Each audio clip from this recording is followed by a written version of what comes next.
One day, the Hare-God was fast asleep in the valley, and the sun decided to mischievously burn his back, causing the Hare-God to leap up with a great howl. "You there! I knew it was you, playing this trick on me," he yelled up at the sun. "I will show you what it is to feel the heat. Watch me now." And so the Hare-God took off and set out to fight the sun. On the way, he stopped to pick and roast some vegetables for himself. When the planters of the vegetables ran out and tried to punish him for thieving, he scratched a hole into the ground and ran in out of sight. His pursuers shot arrows and threw rocks into the hole, but the Hare-God had his magic breath with him. And it was an awfully strong breath, for with it, he turned all the arrows and stones aside. "The thief is in here," said one of the pursuers. "Let us get to him from this side." So they acquired flints and shovels, and they began to dig. "That's how it's going to be, is it?" said the Hare-God. "I know a way out of here that you don't." And with a few huffs and puffs of his breath, and a few kicks of his hind legs, he reached a great fissure that led into the rock behind him, and there along this passage he squeezed and scurried until he came to the edge in a niche. From here, he could watch his enemies as they continued digging. When the hole was exceptionally large, the Hare-God shouted at them, "Be buried in the grave you have dug for yourselves." Then he hurled down a magic ball and caved the earth in on their heads. Then he moved on, remarking to himself, "To fight is as good fun as to eat. Vengeance is my work. Everyone I meet will be an enemy. No one shall escape my wrath." And with that, the Hare-God sounded his war whoop. The next day of his journey to fight the sun, the Hare-God saw two men heating rocks and chipping arrowheads from them. He walked into their camp and spoke up. "Let me lend a hand. Those hot rocks will not hurt me," said the Hare-God. The two men laughed and jeered at the Hare-God, whom they thought only a mere hare, as they said, "You would have us to believe you are a spirit, eh?" And the Hare-God answered, "Not a ghost, but a better man than you.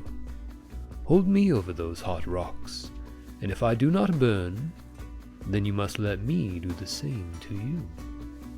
The two men did as the Hare-God said, heating the rocks to redness in the fire. And they placed the Hare-God against them, but failed to see that by his magic breath he was keeping a current of air flowing between the hot surface of the stones and his body. Rising unscathed, the Hare-God demanded that they also submit to the torture, and like brave warriors, they complied.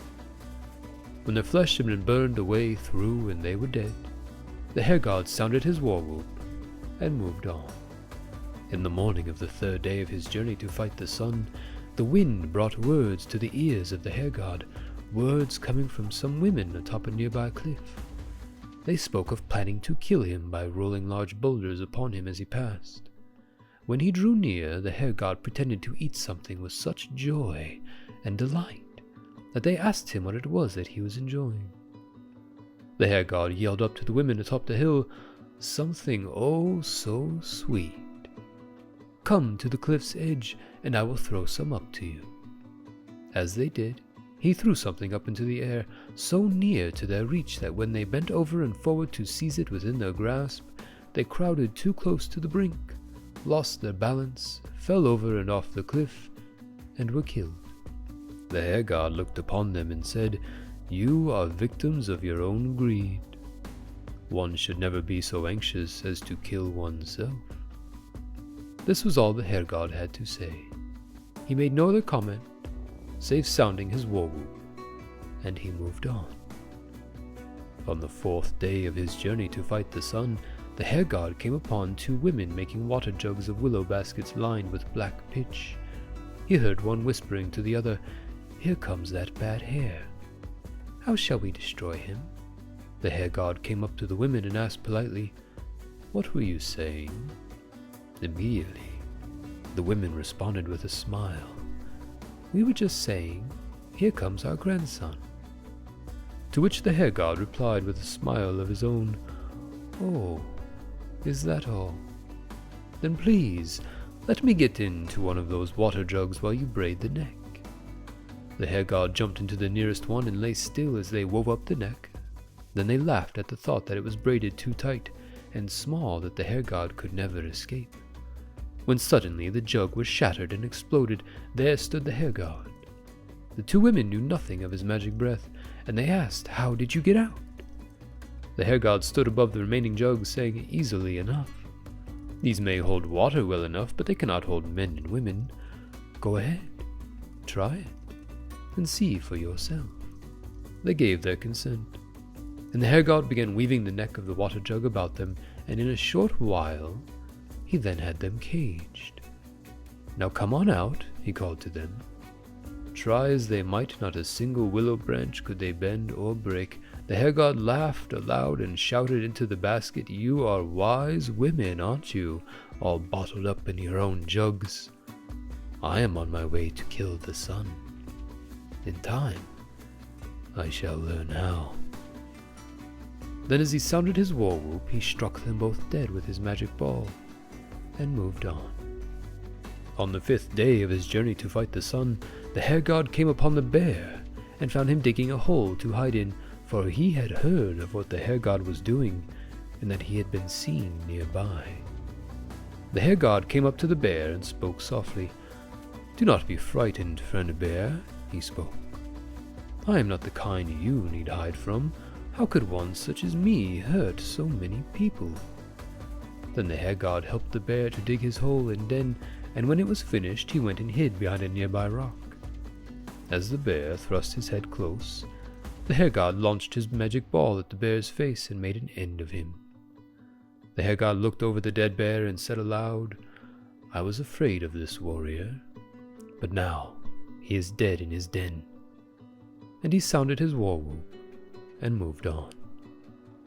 On the 6th day of his journey to fight the sun, the Hare-God met the tarantula, another clever trickster who had a club that would deal a fatal blow to others, but could not and would not hurt himself. The tarantula began to groan as the Hare-God came close. He cried out that he was in pain from an evil spirit in his head, and the tarantula asked the Hare-God to thump out the evil spirit.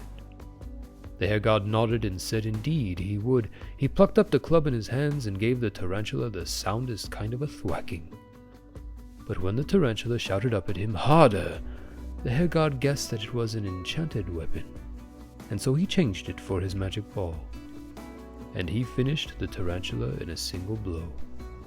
The Hare-God looked down at the tarantula and said, "That is a stroke of your own seeking. I am on my way to kill the sun. Now, I know I can do it." He sounded his war whoop and moved on. On the 7th day of his journey to fight the sun, the Hare-God came to the edge of the world and looked off into space, where thousands of careless peoples had fallen. There the Hare-God passed the night under a grand tree as he waited for the return of the sun. As dawn approached, the Hare-God stood upon the brink of the earth, and the instant the sun appeared, he flung his magic ball with all his strength straight into the face of the sun. The surface of the sun was broken into 1,000 pieces that shattered and splayed all over the earth and kindled a tremendous conflagration. The Hare-God crept under the tree that had sheltered him, but it was no use against the increasing heat. He attempted to run away as fast as he could, but the fire burned off all his toes, then both of his feet, and then both of his legs, and when the fire burned his body, he ran on his hands. When his hands were burned off by the fire, he walked on the stumps of his arms. At last only his head remained, and that went rolling down and over a hill into the valley, and it struck a rock. When the Hare-God's eyes finally burst and the tears gushed forth and moved on across the entire land, they put out the flames. The sun had been conquered, and at his trial before the other gods was reprimanded for all his mischievous pranks and condemned thereafter to travel across the sky every day by the same path and trail.